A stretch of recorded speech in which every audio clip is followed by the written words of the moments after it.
예, 두 번째 영유아의 발달과 교수 방법에 대해서 살펴보도록 하겠습니다.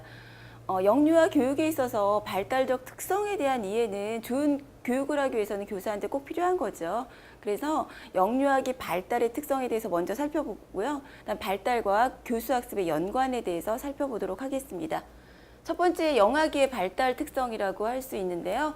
영아기 발달 특성 중에서 이제 신체 발달에 대해서 살펴보죠. 출생한 후에 2년까지라고 얘기하고요. 영아기는 신장이라든지 몸무게의 성장 속도가 어떤 단계보다도 빨리 일어나는 시기라고 하는 건 다 아시죠? 그래서 신장 같은 경우는 1년 후에 출생 시 한 1.5배 정도 늘어나고요. 그래서 태어날 때 우리가 신장이 한 50cm 정도라고 얘기한다면 한 75cm 정도 이제까지 자랄 수 있을 것 같고요. 뭐 2년 정도 되면 이제 성인 신장의 한 2분의 1 정도까지 성장하고요. 체중 같은 경우에는 보통 한 3.3, 뭐 3.4 정도라고 본다면 1년 후에 한 3배 정도 성장을 해서 한 10kg 정도라고 볼 수 있죠. 그다음에 이세경 되면 이제 4배까지, 성인의 4배까지, 출생 시에 4배까지도 이제 성장하고요. 특히 다리나 몸통의 성장이 이제 급등하게 일어나는 시기가 이때라고 볼 수 있고요. 신체 비율에 있어서도 처음에는 신체의 4분의 1 정도였던 머리의 크기가 점차적으로 이제 늘어나서 2년 정도 될 때는 이제 5분의 1 정도로 이제 변화되고 있죠.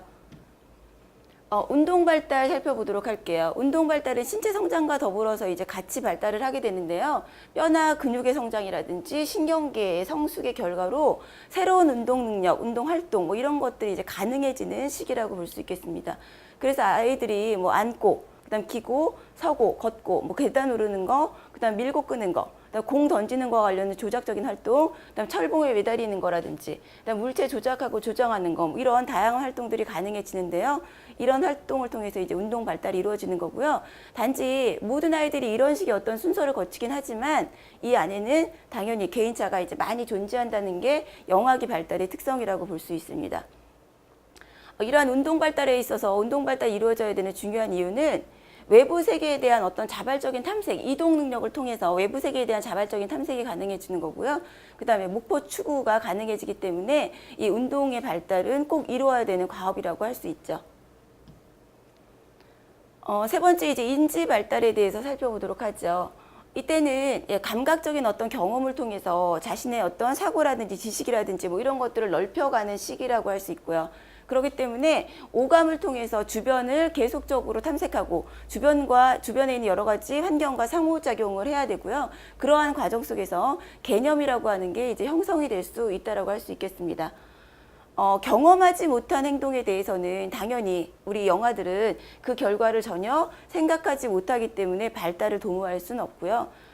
그리고 이러한 어떤 오감을 통한 경험의 확장을 통해서 영아기에 꼭 획득해야 된 주요 개념들은 대상이 영원히 존재한다라고 하는 거를 알게 되는 대상 영속성의 개념이라든지, 그 다음에 목표 지향적인 행동이라든지, 사물이나